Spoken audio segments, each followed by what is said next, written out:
So, welcome to episode 3 of the Fuzz Club. Today, we're talking about Necromandus and their album Orexis of Death. And I was really excited to start this one for a lot of reasons, but because this is like what I envisioned the Fuzz Club being an album that people haven't heard of, a band that I hadn't even heard of, and we get to listen to it and come together and talk about it. And hopefully, some people out there get to discover it for the first time, as I assume that most of us probably did these last couple weeks as well. So to make that even more special, we have a couple special guests here to help us talk about Necromandus. Jenn from Women in Vinyl is here. Thank you for being here. And Tony Reed from the one and only Mos Generator is here. So if we want to get started and just do kind of a quick introduction, then we'll kind of dive into the band and their backstory and the album and all that good stuff. So Brett, if you want to take it away. All right. My name is Brett. I play guitar and sing in the band Littlefoot. And I have an EP being released very soon called Critically Acclaimed. It'll be available for a short run on vinyl with my partner, Slightly Fuzz Records. I'm sorry, this way. Yeah. Also, not the greatest setup today. I don't have a Laney clip, a high watt, a Rison, and a super awesome amp wall, but I'll compete next week. Yeah, so I'm Jen. I run Women in Vinyl. I also work at Gold Rush Vinyl, helping everybody get their records pressed. And you might know me on Instagram as Generator, Women in Vinyl, or Mistress of Reality for my 50 versions of the record and the rest of my Crazy Sabbath collection.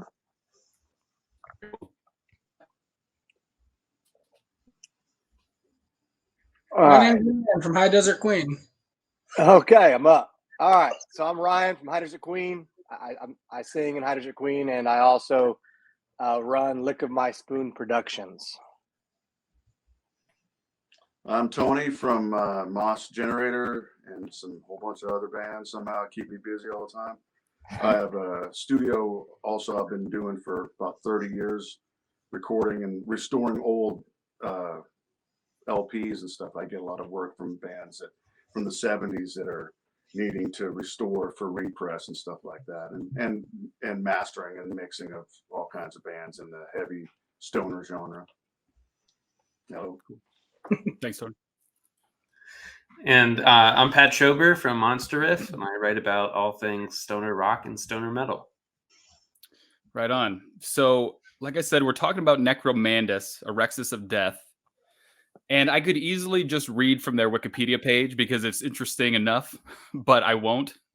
So, Tony, I understand that you have some knowledge about this band. So I'm going to just kind of let you take it away and maybe tell us how you found out about Necromandus, what you know about their story. But I think there's a lot of details, and maybe we don't have all of them here, but about Tony Iommi discovering them or managing them and the band playing with Ozzy, stuff like that. So I think there's a lot to unpack here. So where do you think that we should start with this band?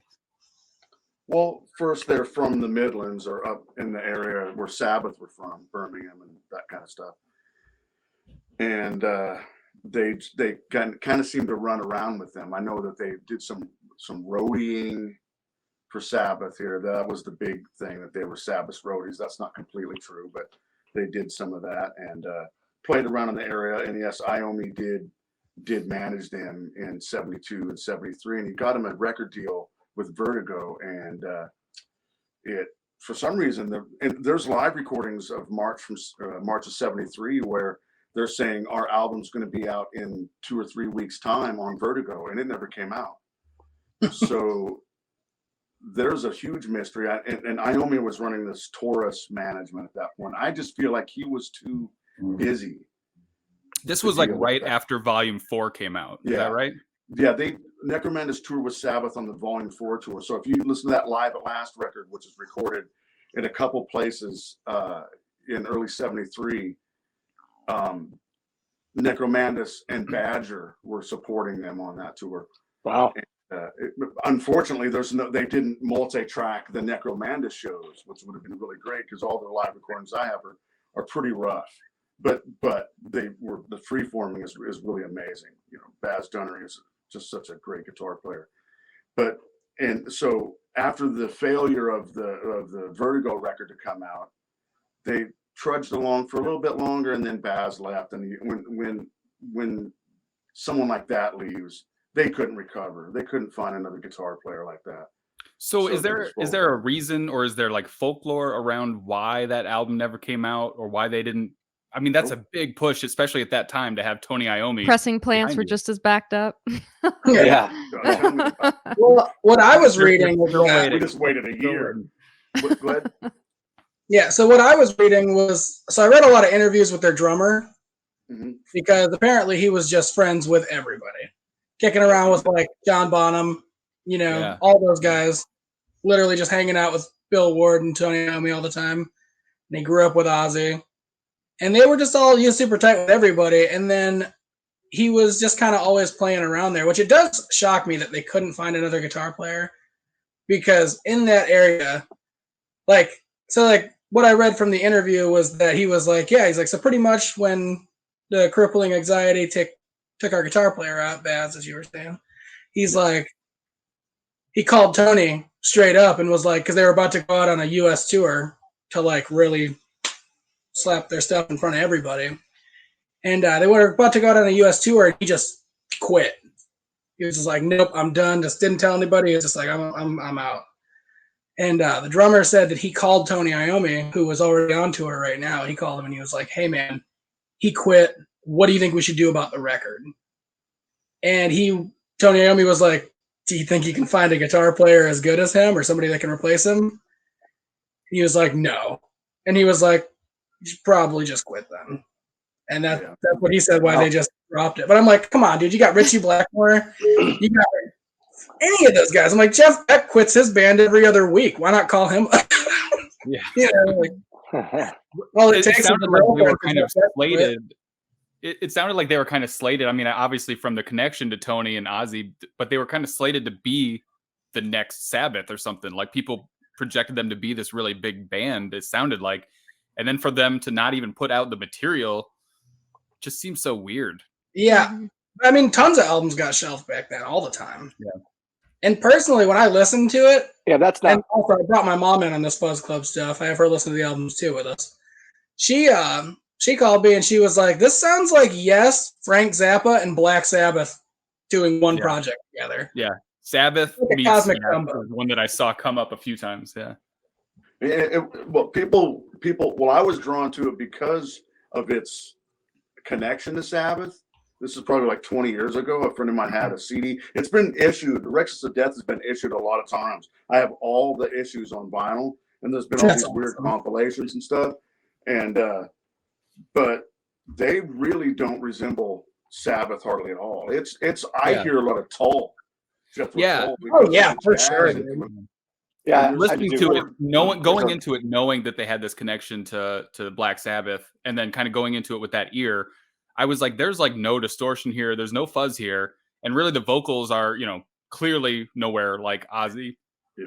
There was like one moment on one song where I was like, oh, maybe he took this cue from Ozzy here. But that was about it. Like they were really a very, very different band than any Sabbath.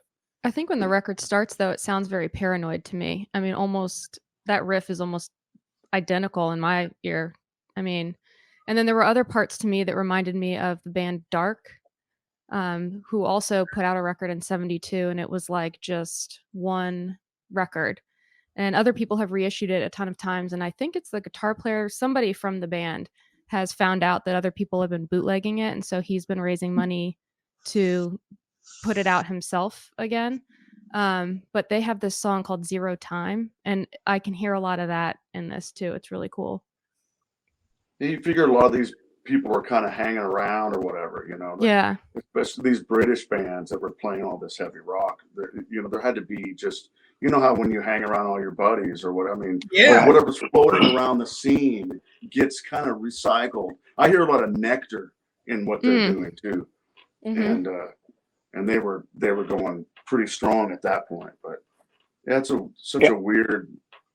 Well, like I said, every night, like the drummer was talking, he's like, every night I was hanging out with somebody different, and they're all legends now. But he's like, I mean, like he calls Ozzy by his real name. Yeah. Yeah. You know, he's like, of course we're sitting there at a club with every band you can think of. So it's like, yeah, it's all gonna come around. Little things they all take from each other, but Yeah. And But go ahead. Sorry. I was saying if they were in any way tabbed as being the next Sabbath, and then they don't sound like Sabbath, that's got to be an immense amount of pressure on anybody. Nobody wants to have the goal be set that high and like, well, shit, we're not trying to even be like Sabbath and something, because I think I that was didn't more of catch a lot of it. I think that was more of a play by Tony Iommi as their manager. Because you got to think of it at the time, they're not like, we're legends. They're just a band and they're just like breaking through just now. And he's like, oh, these are my good friends. They're the next Sabbath.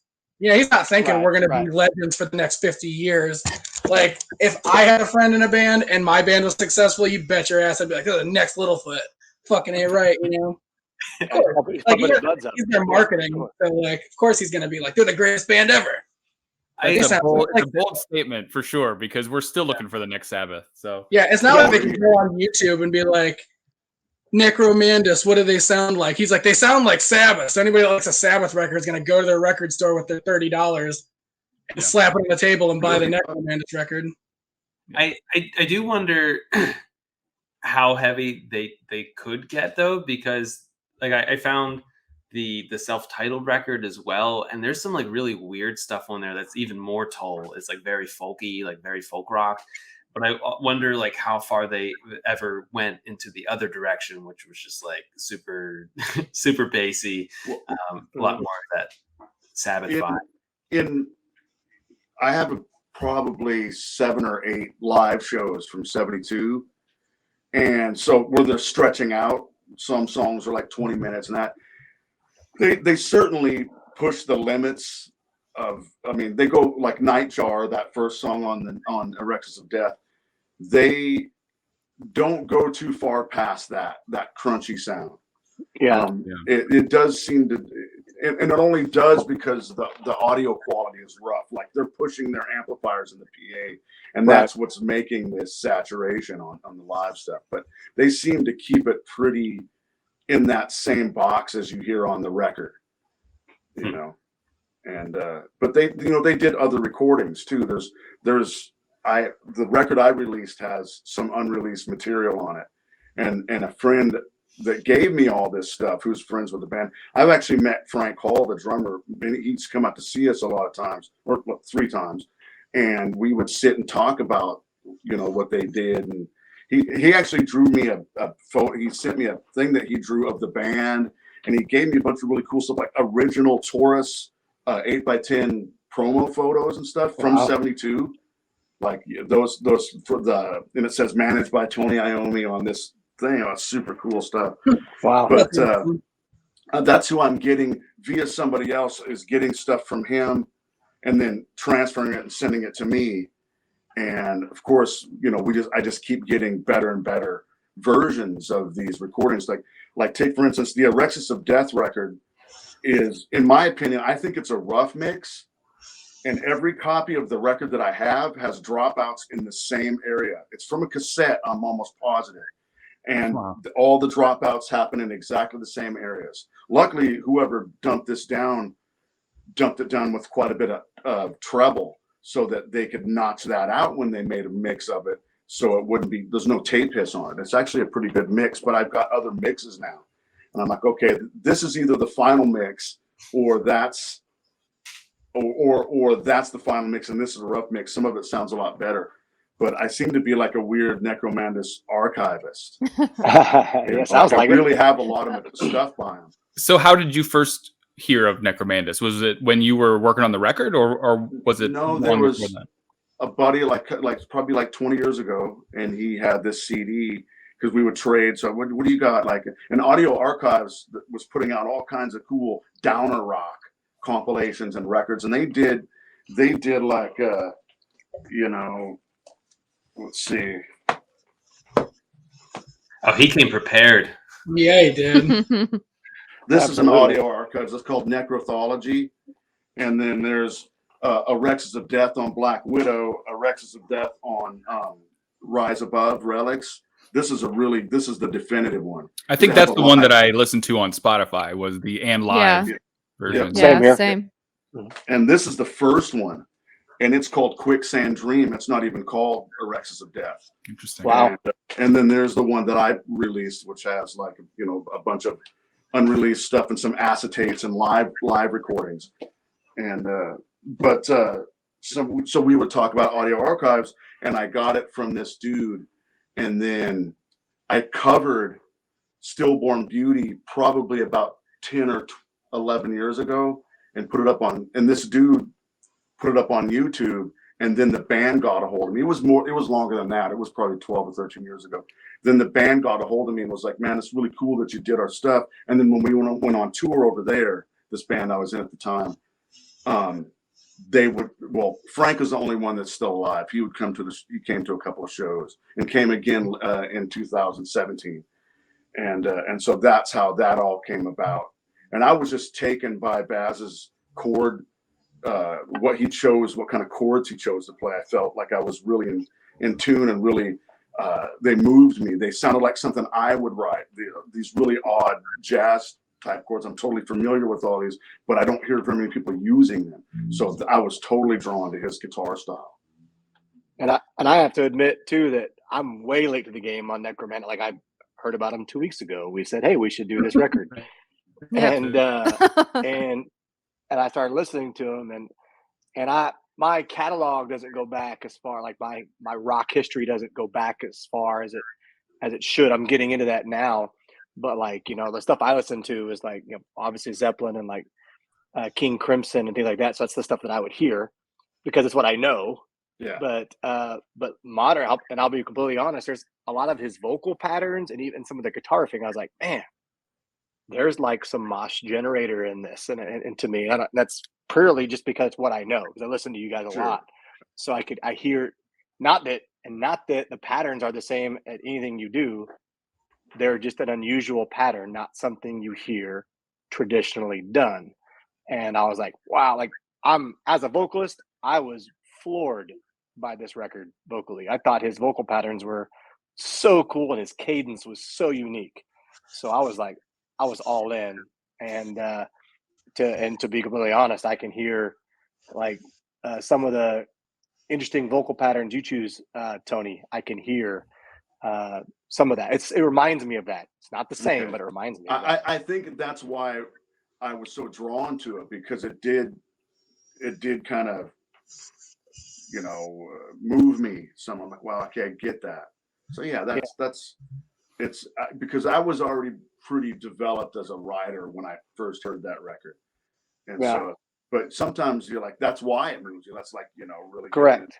You know, something like that. The reason I liked it so much because it wasn't what you would traditionally hear done, right? And I went blind. I went in blind, not knowing it. I didn't know the Iommi connection, nothing. I went in blind, listening to it, and I would have never guessed. And I started doing my research, going, "Oh man, Iommi did this. This is not very Sabbath to me at all." I was completely on another realm. But the guitar patterns, the vocal patterns, and the absolute groove of that rhythm section, it just I moved the entire time. Tempo changes, nowhere. Probably never heard of a click track or anything back there. It was awesome. It was just like the whole album moves, and I was all over it. So it was great. So Ryan, I dropped out for a minute, so I might have missed something because of my internet again. But I listened to this record and I thought the vocals were maybe the weakest part to me. So what was it about this vocals, and what does everyone else think about this vocalist that you thought was so strong? And I guess maybe part of it was me trying to think of it as like a Sabbath kind of thing, an Ozzy thing, and that was probably the very, very worst thing to go into it as. But for me, the vocals left a little bit to be desired. I think because I didn't know, like I said, I didn't know the Sabbath connection was probably really good for me. But I think it was so unique vocally. Like, I think as a vocalist, when I hear songs, like, man, what possesses somebody to write in that cadence or vocal pattern? And I think it was so unusual. And like some of the lyrics, man, like Stillborn Baby or Stillborn Beauty, I think it's called. Yeah. That's I have a little fact about that. He's stillborn baby. No, I mean, No, that's what I was saying. It's not far off. It's not far off though. Yeah, so just far enough. Yeah. there's all the song titles and Orexis of Death aren't the song titles. Whoever found this tape and released it named all those songs. And they named the record. That's not what it was supposed to be called. It was supposed to be self-titled, I think.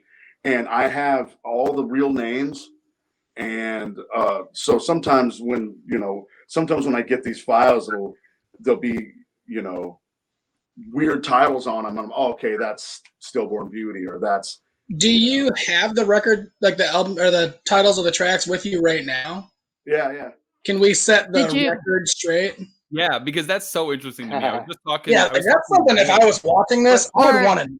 I'd be like, tell me. I was or talking did you to Blake, update them on any of the one that you put out? Did you update any of them? Only a couple, because the ones that I did weren't from that. They're other songs. Okay. They're not from Orexis of Death, so they were named properly. Like Stillborn Beauty was called Marijuana Make Those Eyes at Me. Oh, that's a I much would better never title. guess that. And but some of them are really weird. Descriptive Like still. right, Nightjar is called Don't Look Down, Frank. And the Black Solitude's called Yam. I mean, I think the names weren't solidified. Those sound like are still working titles. Those sound like working titles for sure. Like homicidal psychopath is called Big Fine Lad. So these names that somebody came up with are much better than Yo-Yo My Sandwiches or something. But it's a little misleading, because I was gonna say, I was talking to Blake, who couldn't join us tonight, unfortunately, but I was talking about, like, you get this band. When Paul recommended this band, it's called Necromandus. I'm like, okay, that's a good start for like a Doom record or something, an old record. And then it's Orexis of Death. Then it's Homicidal Psychopath. Then it's Stillborn Beauty. And I'm like, this is going to be like, and now they're supposed to be the next Black Sabbath. I'm expecting, like, for all these reasons, like, this is going to be a heavy old record. And it wasn't exactly. And it was just, there were so many things going on with the backstory, the song titles, the sound that actually came out of the speakers as opposed to what I thought was going to come out of the speakers. All of it was just really interesting for a lot of And that's not uncommon, though. Yeah. You look at these records that are coming out, and you're talking about that Dark record and stuff like that. There's so many of those bands, and you get the record and you put it on, you're like, what's going on here? The only real band that truly delivered was Pentagram. That totally could have been. It was even close to even maybe coming close to being kind of Sabbath heavy. No one will ever touch Black Sabbath. Sure. No. Ever. Right. That's just in so many levels, but Pentagram is the one that probably came the closest consistently. There's consistent songs, because a lot of these records just had one or two heavies, and then they would be going over here and over there. Totally. So many of these underground rock records. Yeah. Doesn't mean they weren't good. It's just sometimes you're searching for that next Sabbath, and you're just not going to get it. Back to what Ryan was saying, though, slightly fuzzed Ryan, that is, about the vocals. So, yeah, I felt a little underwhelmed by the vocals. Not that there's anything wrong with them. No. But, like, most of the music I listen to is from 1968 to 1975. So, like, I definitely went in hoping it was like Sabbath with Glenn Hughes singing. Right. Kind of thing. You mentioned Ian Gillan earlier too. So. Yeah, Ian Gillan. I love, like, those are two of my favorite singers, both with Deep Purple at separate times. But yeah, like, just imagine like the highs on Burn soaring through a band like that. Because once again, the other difference between them and Sabbath that is like huge is that the bass. Like, they got a very prog bassist. Like, that guy is playing way more like Geddy Lee than he would be playing like Geezer Butler. Sure. Which completely changes the sound of the band, especially back then. Not so much now because people just stopped caring about bass for some reason. But, like, their bass player is like playing straight to it, and their drummer is just trucking along. It sounds like Ian Pace, once again, Deep Purple. It sounds like Ian Pace and Geddy Lee are their rhythm section. It's a pretty damn good rhythm section, though. I'll say that. Oh yeah, that'd be a killer rhythm section, no doubt. So But, so Yeah, let's go it go into grooves, that man. just a It little bit. grooves. So we mentioned the connection to Tony Iommi and the management. He discovered them, etc. But speaking of their rhythm section and everything, another fact that I found on their Wikipedia that I'm going to pass off as my own, just because I know so much about all this stuff, is that this band was originally slated to play on Blizzard of Oz for Ozzy. And we kind of started getting into that before we started recording. But Tony, do you know any more about that? About how they were supposed to be, but they didn't. They found Randy Rhoads, etc. Like what happened there? What Well, was the story that's behind all because that? the first time, and I think they were doing it right before he left. But the first time Ozzy left, which was right after Sabotage, he had put these guys, the rhythm section of Necromandus together, and as I said before the program started, there are recordings. I talked to Frank. He said there are recordings of them rehearsing at Ozzy's cottage and wherever he lived up in England. And but then that folded and Ozzy rejoined. And then, they began to work on it. Might have quit the first time after. No, he quit twice. No, I mean, he might have quit the first time after Technical Ecstasy, but they did those jams. I don't know how many rehearsals there were, but it sure would be cool if those recordings still existed, just to see. And then it took a few more years for Ozzy to discover Randy and quit or get fired, and then go through what he did, and then find another band. But How different do you imagine that Blizzard of Oz album being if Necromandus went to the recording studio and made that album with Ozzy? Well, in that time around '76, it wouldn't have been anything like the Blizzard of Oz album, because the times had changed. And also Randy was a young guy. He was up on what was going on with songwriting and guitar playing at that time. Yeah. So he would have had a way different take on that, and that's the Lee Kerslake, Bob Daisley rhythm section of those first two albums. That married both those together, because you had Randy, who was young and influenced by what was happening at the time, and then you had a great rhythm section from the '70s, kind of bringing that all together. Yeah, I don't even want to get started on that. Yeah. That's a whole other episode. Yeah. But yeah, those recordings, whether they exist anymore or not, no one knows. Well, somebody. Yeah, to get our hands on those, how nice would that be?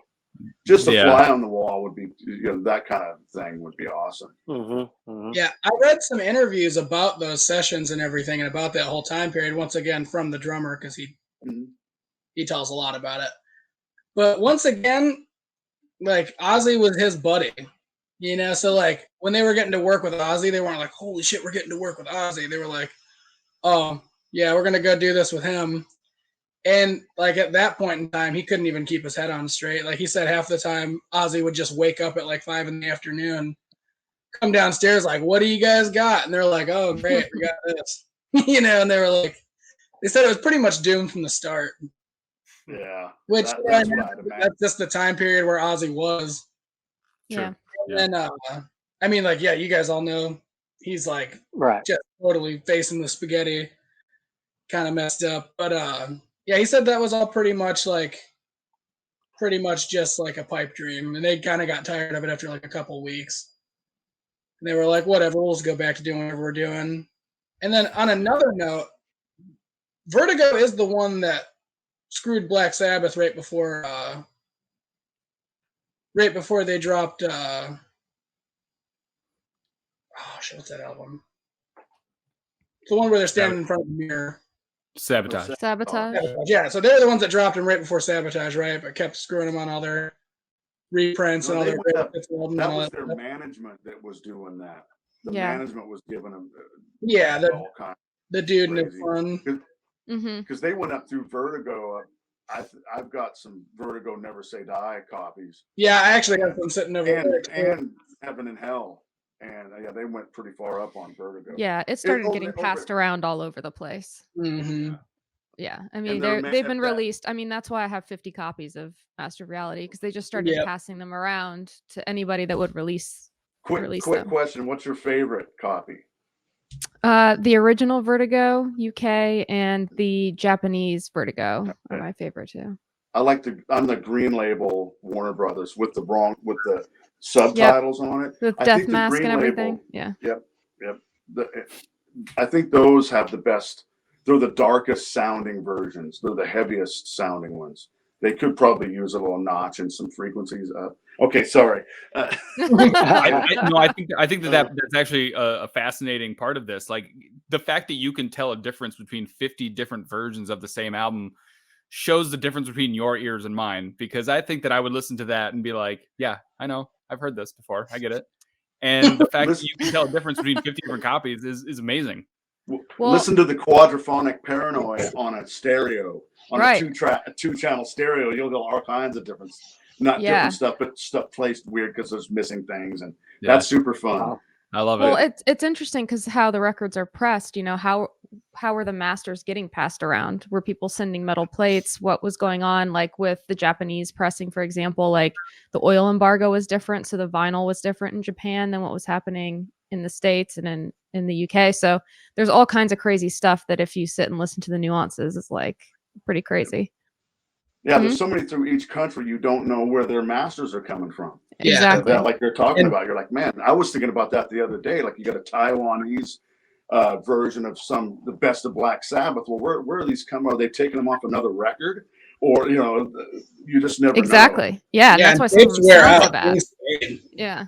So Jen, how do you find these different nuances about it? Do you listen to them side by side? Do you listen to one track and then go switch over to the other one and compare it? How do you know the difference between 50 of these? My ears would just go, it's close enough. You're good. Sometimes it's really obvious. So like the Taiwanese ones and things like that, where they were literally probably ripping from a record that someone had to then press another record. You can tell it's just really rough. Others, if you do A, B, or play them next to each other, you can tell little nuances and stuff about them. Very interesting. Yeah. Very interesting. What else do you want to tell us about this album? I want to talk about. We'll dive into the album. We'll dive into the music quick. a little bit, but you tell us whatever you want to tell us. I want to hear your about. take on the vocals. I started to give mine. That's why I think it's a rough mix. The vocals aren't mixed properly. They're pretty high in the mix, and they're not compressed. You know what I mean? It's not a final mix, and I think the vocals sit too high in the. They're on top.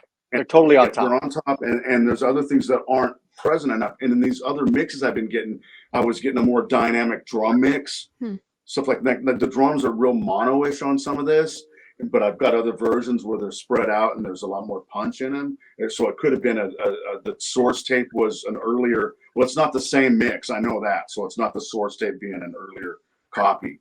But yeah, I think that would help the vocals if they were placed in the mix. And if you really want to go on a musical, there's preference and then there's musical ability. I would say that the vocals are the weakest part of the record. I agree with that. I believe that he has interesting takes on stuff. His vocal melodies are interesting, but as a musician, he is the one with the least amount of ability and for what instrument he's doing. Tony, let me ask you one last question. Where do you put Necromandus and this album in rock history? In the history of all of this stuff, Black Sabbath, everything else. Where do they belong in all this? And how much of the discussion should they be a part of? If you look at it in the full scheme of things, a scheme of rock, they don't go very high. They didn't earn this thing. But if when I'm talking about underground heavy rock of the 70s, downer rock or whatever you might want to call it, they're my favorite one out of all of them. And we're talking, anybody that's getting reissued in these where they might have made one record or that kind of area, something like Made Blitz. I know they had more than one record, but there's all these bands that are sitting right below even stuff like Captain Beyond or something, right? They're sitting below that. But they're my favorite. They're one of my favorite bands of all time. Wow. And I understand that their music is it's unrealized. You feel like they're still a young band. They're just still kind of finding their way. And the guitar player went and did some work in this band called Violinski.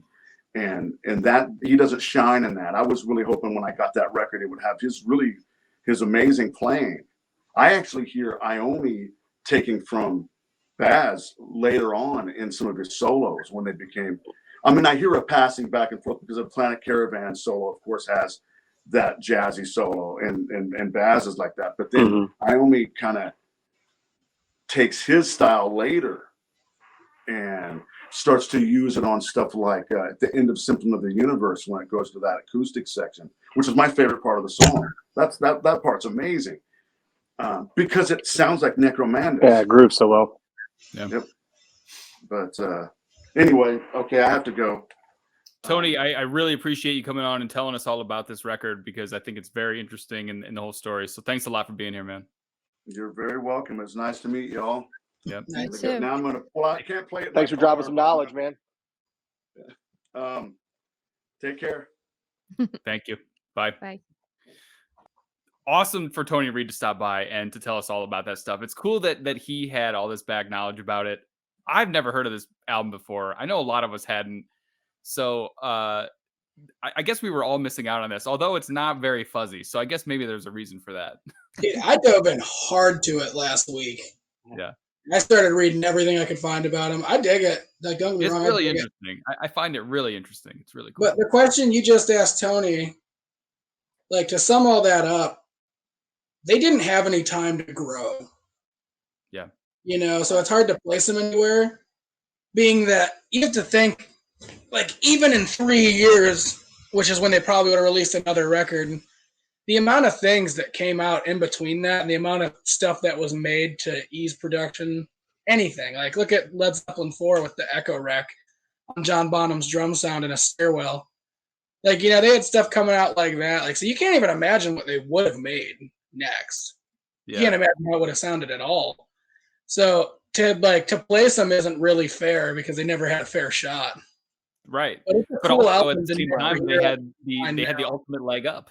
At the same time, Yeah. they had the ultimate leg up. They had Iommi, they had Ozzy, they had all this backing. Like the fact that they never put this record out, the fact that they never like made it even semi big, is just so bizarre to me. It's just so weird. One that fact fell that through they the could cracks. not It's the find another ultimate- guitar player. It's the ultimate falling through the cracks. It's crazy. Yeah. I wonder if they had different management, if they would have done better. And I don't mean that as a knock against Tony, Right. but I mean, like, Black Sabbath was terribly fumbled from the beginning. Like, for those first 6 years, like how poorly managed they were and how much better they maybe could have done if they were better taken care of. When they started managing themselves, they were just, their manager was cocaine. Right. And I mean, like, Tony obviously was a super busy dude, and so like I don't. But again, how much of him managing this band was, I'll put my name behind it. Right. Good luck. Yeah. So yeah. Well, no, like I read a lot that he was a good manager and everything. Like, you know, constant phone calls, he was there when he could be. But it was a bad management call to tell him just to stop. Like, you already have that whole investment of making the record. Like, find another guitar player to play it while you got to tour it, and it's going to change the sound of the band regardless. But who knows? Because that could have been a great thing. Think of all the killer bands that came out of exactly where they are in that small time period. Well, I listened to all those like Brown Acid albums from like Heavy Psych and stuff. Like, Yeah. or no, it's not Riding Heavy Psych. Easy. Riding Easy. Riding Sorry. Easy, yeah. Yes, you're right. And I listened to those, and I go like, this band could easily at least be on that compilation, if not bigger. And you listen to some of those bands and go, these bands should have been big too. And it was just a sign of the times that like, we're gonna pick these couple over here, and they're gonna be huge. The rest of them we're gonna completely forget about, and you're not gonna hear from them for a long time. Well, And it's just kind of the way that maybe the industry worked and the way radio worked or something, I guess. You know, I Kinda how it wasn't was I didn't back live then. through that era, but it just seems like another casualty of the way things were. like I said before, I agree.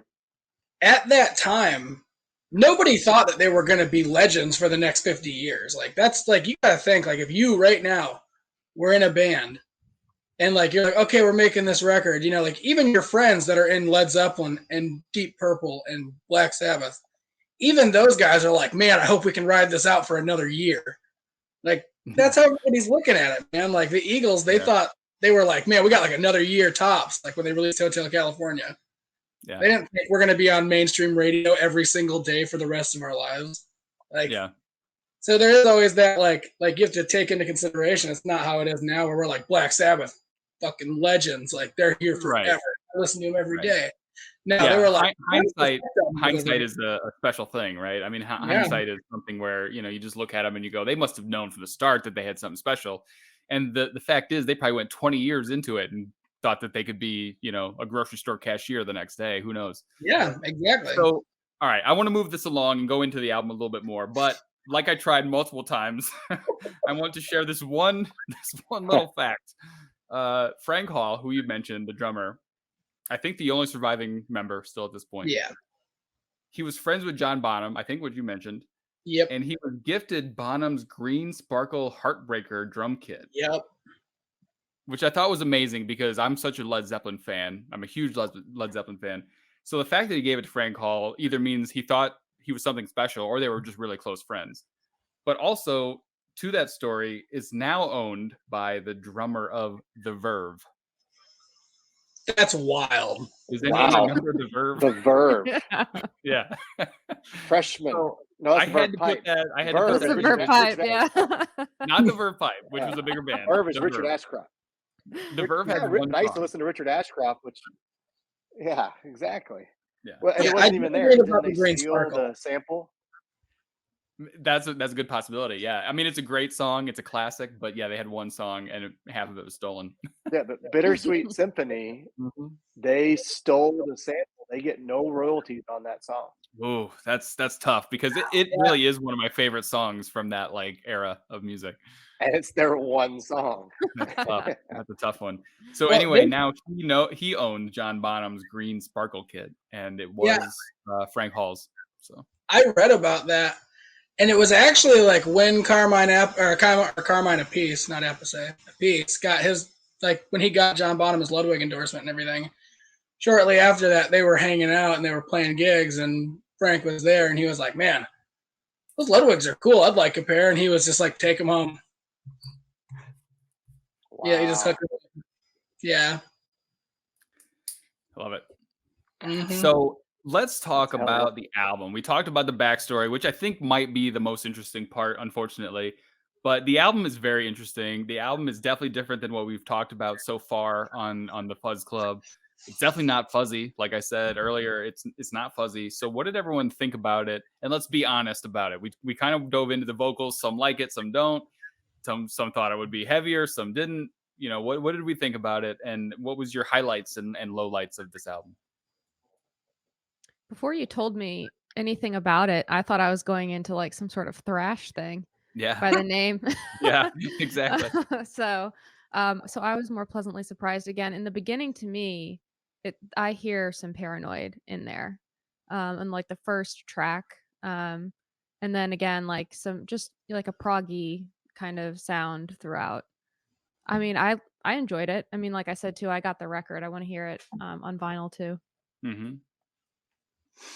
I don't always venture into the classic rock or older stuff anymore. I used to all the time. I still love a lot of it, but I have to like remind myself that there's more to be discovered. So sometimes I just don't do enough of it. So this was a nice little I don't know, little detour from the normal fuzz and doom and stoner stuff that we've been talking about. This was a nice little detour into like an older album, especially that I've never heard of it, never heard of the band, never listened to the album. I really enjoyed that part of it. And I liked most of the album. I thought that it was good. I don't think that it was amazing. It didn't blow my mind. I was hoping for something heavier, but I thought it was great. And to discover something of this quality and the backstory behind it with Black Sabbath and stuff was just, it seems like such a diamond in the rough. And I think that's why it was so appealing to me to talk about it on the Fuzz Club, which is cool. Yeah. I was really happy to do this one because I'd never heard this band, and I'm going to be completely honest. When I first heard it, I go, oh, okay, I don't really like this record. It's not doing it for me. But I appreciate it. I hear it and I go, oh, it's just totally 70s. It's totally I hear all of those elements. The Yep. recording quality is bad. I get it. And then when this got delayed, to be completely honest, when we delayed this podcast, I listened to it more, and now I actually really like the record. So I think the delay was a good thing, because I actually went back, because I originally heard it go, all right, well, it's okay. I hear some things here. I'll talk about that. Okay, I'm not going to listen to it much anymore. And then I started listening to it again to refresh my memory, and I started appreciating things I did not hear. Like, holy shit, the guitar player is a madman. And the rhythm section is ridiculous. And I did personally like the vocals because it was weird.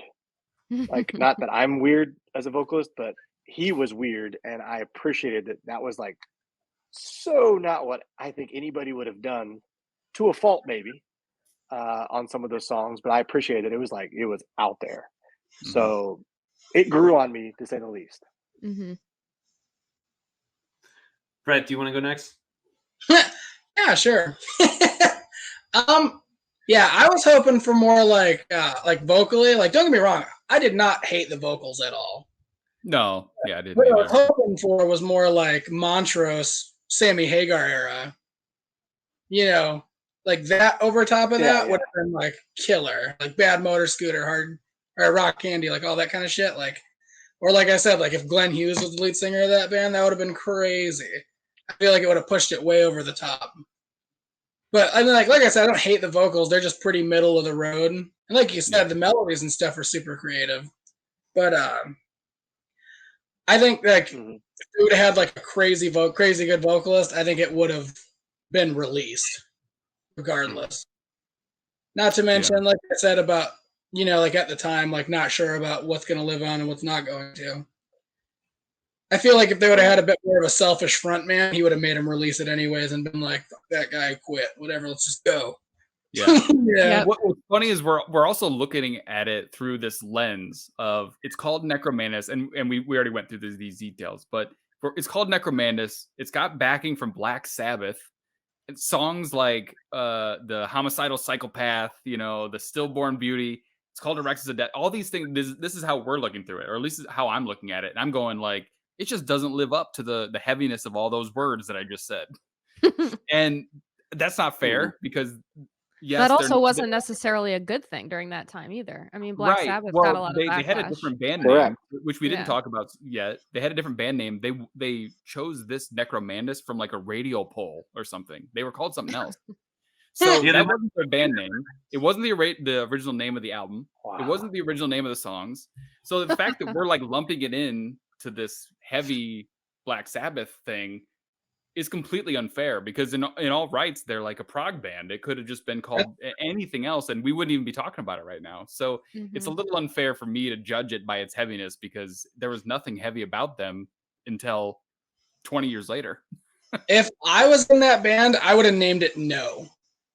Yeah, there you go. Yeah. They're like, like yes, be like no.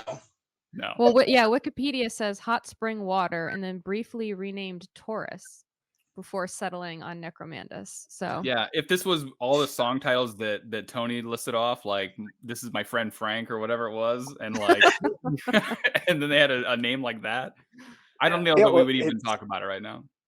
Yeah, the record already sounds like it was recorded in like a jam room, someone's like garage jam room. Like, that's kind of why the vocals sit on top. To me, it sounds like when we record a practice, and how do you record a practice? The vocals are the loudest thing on everything, because they're the only ones that aren't mic. The mic is going straight into the board. But like, and if they had those song titles and then that mix, it would have been like, dude, go get this produced or something. It's totally different. So I think Tony Iommi played a part in maybe some of the production, at least part of it. Trying to take it more serious, and he made him sound like, oh man, Necromandus, here's your song titles, maybe it's gonna be, and then it's not at all what we expected. Yeah, but that's good. Like Brett was saying, that's really good on his part to be like, this is what your song title should be. I don't care what the song is about. This is what it should be. This is what you call yourself. This is how you're gonna market yourself. And maybe so. Yeah, I think the whole vocals being super loud thing, I think that's just a classic, like the last thing you recorded is the loudest thing in the mix. Like they did the vocals Yeah, maybe last, so. and when you're mixing something and you just recorded it, it doesn't matter what it is. It can be a flute.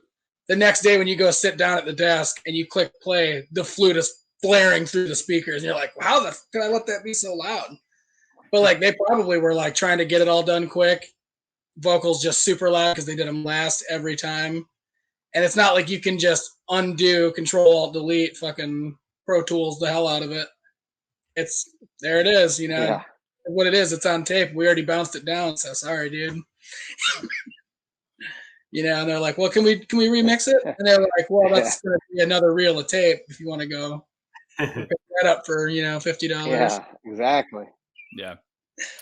What are some of the points that we should tell the Fuzz Club listeners to listen for? Why should they check this album out if they're listening to this and going, "Well, this is not a heavy album. It's not Black Sabbath." They've already talked about how they don't like the vocals or whatever. What are some of the points that we should tell the people listening to this that are worth checking out? I didn't go into it looking for Sabbath. Guitar player. Yeah, but the guitar player for sure. He's a fantastic guitar player. Okay. And He's it's amazing. just like all the rest of the great guitar players from that time: Ritchie Blackmore, Jeff Beck, Eric Clapton, Jimmy Page. None of them quite sound the same, but they're all from that same era, and he's just like that, but he's got his own spin. And a lot of, sorry, I didn't want to. Oh, you're good at that. I've talked so much. You go right ahead. I mean, a lot of stoner rock and the fuzz that we talk about on the Fuzz Club is like stoner rock is rooted in like that 70s sort of retro rock. And to me, like the very first note I heard, I was like back in the 70s. And this captures so much of that. And it also captures the breadth of like the 70s, everything from the Sabbath heavier end to like Jethro Tull, the weird sort of folky end as well. And so this is like a nice snapshot of everything that would eventually become stoner rock. So I think this is like a nice back to your roots kind of album without listening to Master of Reality. Yeah. Absolutely. Yeah. I think it's totally, you hear roots in this. Like you hear like people's foundation in some of the bands I listen to now. Like I even mentioned it to Tony. Like I hear some of the guitar playing, even whether he's been an established guitar player long before he heard this record. I just hear it. So it has the fuzz without the fuzz. It has the progressions, the roots of the guitar playing are there, and the looseness of the record. You could tell they're playing this live. It's hell, half the record. Just about to say that. It's loose and jammy. I love it. Mm-hmm. I love it. You can feel That was looseness. the next point. That was the next point I was going to make. They all tracked it together and then just did some overdubs and added vocals. So, like, you got the vibe of the band, not track the drums, track the bass, track the guitar, overdubs, solo, vocals, dubs, extra vocals. Right. Yeah, like this is probably the whole song done in one day. Yeah. Yep. Anything else you want to say about this album? The rhythm section was fantastic. Good for them. Yeah. Yeah, the drummer really he rips. Yeah.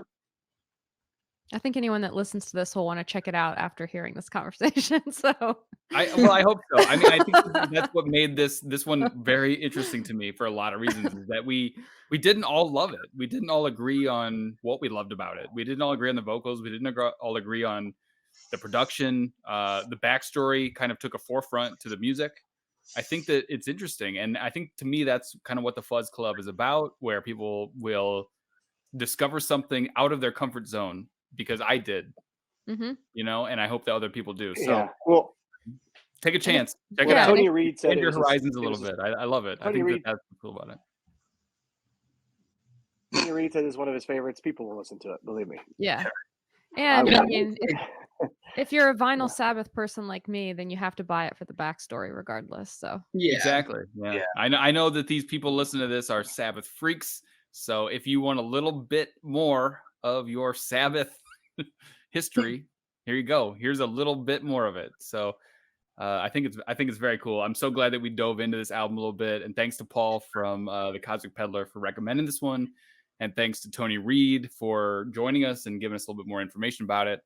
I'm going to let you guys all kind of plug whatever you want to plug before we wrap up, but I also want to give a shout out to Luke who is a common contributor to the Fuzz Club. He had a baby today. That's why he's not here with us. Yeah. So congratulations to Luke. I Congrats. believe Awesome. I believe his kid is named Waylon because he's a hillbilly. So we're gonna go on to Brett. What's up? What are you up to?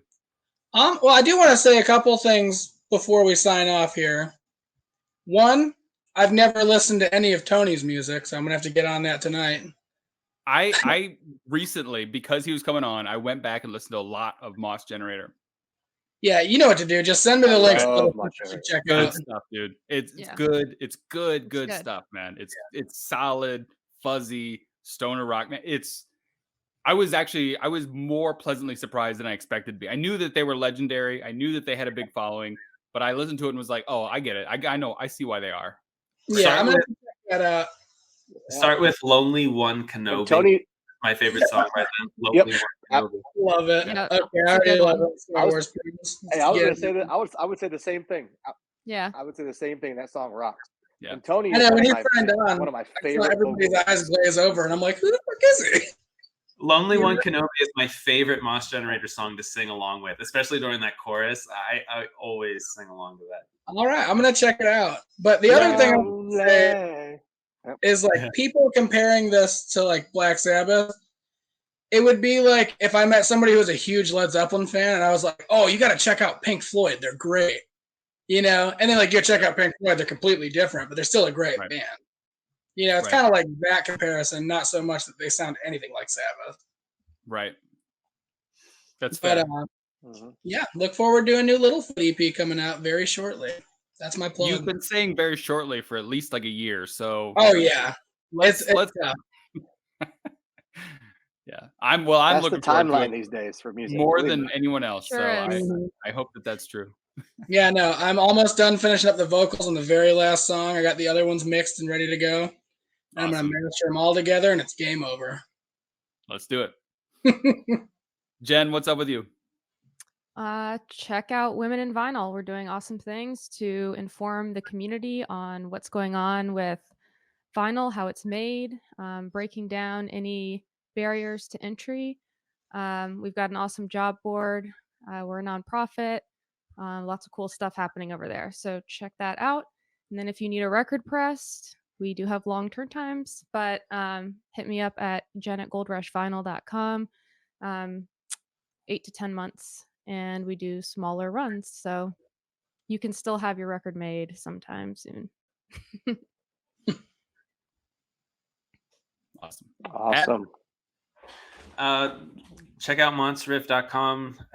There's always new articles up at each week, and just put out a new episode of the podcast with Silent Monolith, which is a great stoner rock band out of Nashville. So that was a fun episode. And then the 20th of this month, Monster Riff will be premiering the debut track from Robots Are Dicks, which is a really cool, interesting band out of Orlando. So keep an eye out for that. Is that band name real or fuzzed? It is real. You won't guess how they spell it, but that is real. All right, well, I'll be checking that out because I love Silent Monolith. They're great. That record's awesome. Yeah, it was really good. And then for me, all I've got, we just announced a tour, a short tour in the desert with Fatso Jetson and All Souls, which is going to be awesome because those are like legends on the scene and some of my favorites. And probably this week we'll announce our tour on the way to meet them in the desert. But I'm so excited because one of the shows we're doing out there is a generator party that Mario Lawley's putting together, and he even told me because it's at Cook's Ranch. So it's at Cook's Ranch, and he's telling me we're playing this festival or this show. He booked the show, so I'm looking up Cook's Ranch and hey Mario, I can't find any information on this venue, and he goes, "That's because it's a guy's ranch." I'm like, okay, and then he's like, "Yeah, we're gonna bring back the generator party for that night," and that's like freaking dream come true for me. So that's gonna be super cool. Very cool. I'm super jealous. I kick myself for moving back from Austin every day of my life, aside from the fact that I have 2 kids that are awesome. So I'm so jealous of that, man. That sounds super sweet. So I can't wait. yeah. All right. Thank you guys. Everyone go check out Necromandus, Orexis of Death. And thanks for listening, and thanks for checking out the podcast. And we're gonna keep doing what we're doing because I think it's been fun. And even if you're not listening, I think it's been fun for us. So fuck it. Might as well. Yeah. All right. Thank you all. Take care, everyone.